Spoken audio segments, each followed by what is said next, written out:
Hello friends, welcome to easy recipes by Nargis. இன்றைக்கி ஒரு சூப்பரான ரெசிபியோடு தான் நம்ம வந்திருக்கோம்.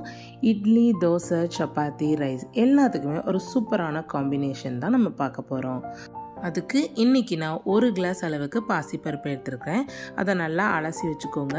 இந்த 1 கிளாஸ் பருப்பே நல்லா நிறைய வரும். நம்ம குக்கரில் பண்ணுறதுனால நல்லா ஃபுல்லாக நம்ம கடைஞ்சி விட்டு தான் பண்ண போகிறோம். ரொம்பவே சூப்பராக இருக்கும். அதில் கொஞ்சம் தண்ணி தேவையான அளவுக்கு ஊற்றிட்டு ஒரு 5லேருந்து 6 பல் பூண்டு, 4 மிளகாய், ஒரு பல்லாரியை இந்த மாதிரி குட்டி குட்டியாக நான் நறுக்கி வச்சுருக்கேன், அதையும் சேர்த்துக்கிட்டேன். அதுக்கப்புறம் ஒரு தக்காளியும் நம்ம சேர்த்துக்கலாம். மசாலா ஒரு 1/2 டேபிள் ஸ்பூன் அளவுக்கு மஞ்சள் தூள், வேணும்னா சாம்பார் பொடி இருந்ததுன்னா நீங்கள் போட்டுக்கோங்க, தேவையான அளவுக்கு உப்பு. சாம்பார் பவுடர் ஆப்ஷனல் தான், வேணும்னா நீங்கள் சேர்த்துக்கலாம், இல்லைன்னா பிரச்சனை இல்லை.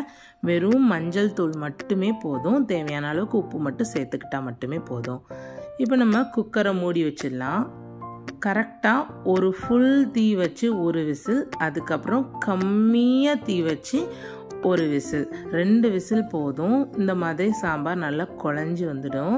ஒருவேளை வரலை அப்படின்னா இன்னொரு கூட 1 விசில் நல்லா கம்மியாக தீ வச்சு நீங்கள் விசில் போட்டுக்கோங்க. இந்த மாதிரி கடைஞ்சி விட்டுட்டு ஒரு பாத்திரத்தில் நம்ம தாளிச்சிடலாம். நான் இன்றைக்கி தேங்காய் எண்ணெயில் தான் தாளிக்க போகிறேன். கடுகு போட்டு, கறி லீவ்ஸ் போட்டு, அதுக்கப்புறம் கொஞ்சம் தேவையான அளவுக்கு காயத்தூளும் போட்டு லைட்டாக கிளறி விட்டு எப்பவும் போல் நம்ம தாளிச்சிக்கலாம். இதோட ஸ்மெல்லே ரொம்ப அட்டகாசமாக இருக்கும். ஏன்னா நம்ம உரப்புக்கு மிளகாய் தான் போட்டிருக்கோம், மிளகாத்தூள் போடலை. மிளகாயோட வாசம் ரொம்ப சூப்பராக இருக்கும். ரொம்ப உரப்பாலாம் இருக்காது, ஏன்னா நம்ம தான் மிளகாய் தூள் போடலையே, அதனால் ஒன்றும் பிரச்சனை இல்லை.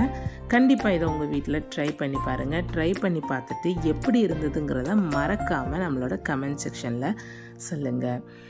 அண்ட் இந்த வீடியோ உங்களுக்கு பிடிச்சிருந்துச்சுன்னா ஈஸி ரெசிபீஸ் பை நர்கீஸை சப்ஸ்கிரைப் பண்ணுங்கள். Thank you so much.